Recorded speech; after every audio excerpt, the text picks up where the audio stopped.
സമസ്തയിലെ പ്രശ്നങ്ങൾ 100ാം വാർഷിക സമ്മേളനത്തിന് മുൻപ് പരിഹരിക്കുമെന്ന അധ്യക്ഷൻ ജിഫ്രി മുത്തുക്കോയ തങ്ങൾ. പ്രശ്നങ്ങൾ ഇരുവിഭാഗങ്ങളും ചർച്ച ചെയ്ത് ധാരണയിലെത്തും. സുപ്രഭാതം പത്രത്തിന്റെ ക്യാമ്പയിനെതിരെ ചിലർ പ്രവർത്തിക്കുന്നു എന്ന വാർത്ത അറിയില്ല. സ്കൂൾ സമയമാറ്റത്തിൽ അടുത്ത വർഷം വേണ്ടത് ചെയ്യാമെന്ന് മന്ത്രി പറഞ്ഞെന്നും അത് അംഗീകരിക്കുകയാണെന്നും സംസ്ഥ ചെയ്തതെന്നും ജിഫ്രി മുത്തുക്കോയ തങ്ങൾ പറഞ്ഞു. ഏതായാലും സമ്മേളനത്തിന് മുമ്പായിട്ട്, സമ്മേളന പ്രചരണത്തിന് മുമ്പായിട്ട് എല്ലാം നല്ല നിലക്ക് യോജിച്ചുകൊണ്ടുള്ള ഒരു വിവരം നമുക്ക് പ്രതീക്ഷിക്കാം.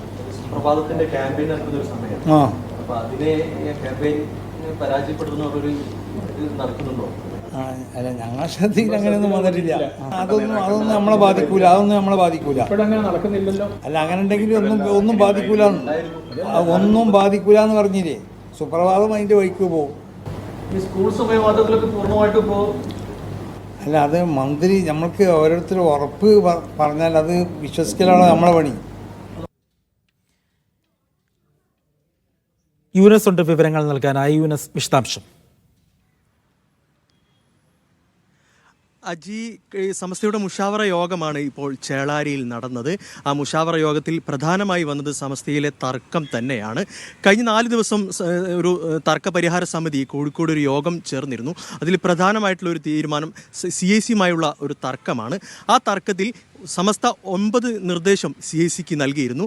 ആ 9 നിർദ്ദേശം CIC-യെ കൊണ്ട് അംഗീകരിപ്പിക്കാമെന്ന് ആ CIC-യുടെ പ്രസിഡന്റ് കൂടിയായ പാണക്കാട് സാദിഖ് അലി ശിഹാബ് തങ്ങൾ അത് ഏറ്റെടുത്തു എന്നുള്ള ഒരു കാര്യമായിരുന്നു സമസ്തയുടെ നേതാക്കൾ അന്ന് പറഞ്ഞത്. ആ കാര്യം തന്നെയാണ് ഇന്ന് മുഷാവറയിലും ചർച്ചയായത്. അതൊരു പോസിറ്റീവായിട്ടുള്ള ഒരു കാര്യമാണ് എന്നാണ് മുഷാവറ വിലയിരുത്തുന്നത്. പിന്നെ മറ്റൊരു കാര്യം, ഈ സമസ്തയിലെ ലീഗ് അനുകൂല, ലീഗ് വിരുദ്ധ പക്ഷം അവർ തമ്മിലുള്ള ഒരു തർക്കമുണ്ട്. പ്രത്യേകിച്ച് സുപ്രഭാതവുമായി ബന്ധപ്പെട്ടും അതോടൊപ്പം ഈ SMF കമ്മിറ്റിയുമായി ബന്ധപ്പെട്ടും അഷ്കറിൽ ഫൈസിയെ ജാമിയാനൂരയിൽ നിന്ന് പുറത്താക്കിയതുമായി ബന്ധപ്പെട്ട് ഉൾപ്പെടെയുള്ള കാര്യങ്ങളിൽ ഒരു തർക്കം രൂക്ഷമായി നിൽക്കുന്ന ഒരു സാഹചര്യമുണ്ട്.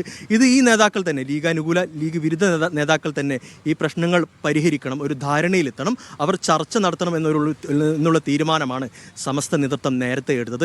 ആ തീരുമാനം മുന്നോട്ട് പോകട്ടെ എന്നുള്ള ഒരു വിലയിരുത്തലും ഈ സമസ്ത മുഷാവറയിൽ ഉയർന്നു. പ്രത്യേകിച്ച് മറ്റൊരു കാര്യം, ഈ സുപ്രഭാതം ക്യാമ്പയിനുമായി ബന്ധപ്പെട്ടതാണ്. നമ്മൾ ആദ്യം ഒരു വാർത്ത നൽകിയിരുന്നു. പ്രത്യേകിച്ച് ഈ റഷീദ് അലി ശിഹാബ് തങ്ങൾ SMF-ന്റെ യോഗത്തിൽ വെച്ച് സുപ്രഭാതമായി സഹകരിക്കരുത് എന്നുള്ള ഒരു നിർദ്ദേശം നൽകുന്ന ഒരു സാഹചര്യം ഉണ്ടായിരുന്നു. ആ ഒരു സാഹചര്യത്തെക്കുറിച്ചുള്ള ചോദ്യത്തിൽ സമസ്ത അധ്യക്ഷൻ്റെ മറുപടി, സുപ്രഭാതം ക്യാമ്പയിനെ അതൊന്നും യാതൊരു വിധത്തിൽ ബാധിക്കില്ല എന്നുള്ള ഒരു നിലപാടാണ്. അങ്ങനൊരു വാർത്ത ഞങ്ങൾ കണ്ടിട്ടില്ല.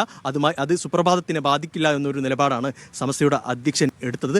അതോടൊപ്പം തന്നെ മറ്റൊരു കാര്യം, ഈ സ്കൂൾ സമയമാറ്റവുമായി ബന്ധപ്പെട്ട് സമസ്തയുടെ നിലപാട് അധ്യക്ഷൻ തന്നെ വീണ്ടും പറയുന്നുണ്ട്. കാരണം വിദ്യാഭ്യാസ മന്ത്രിയുടെ ചർച്ചയിൽ സമസ്തയുടെ നിലപാട് പറഞ്ഞു.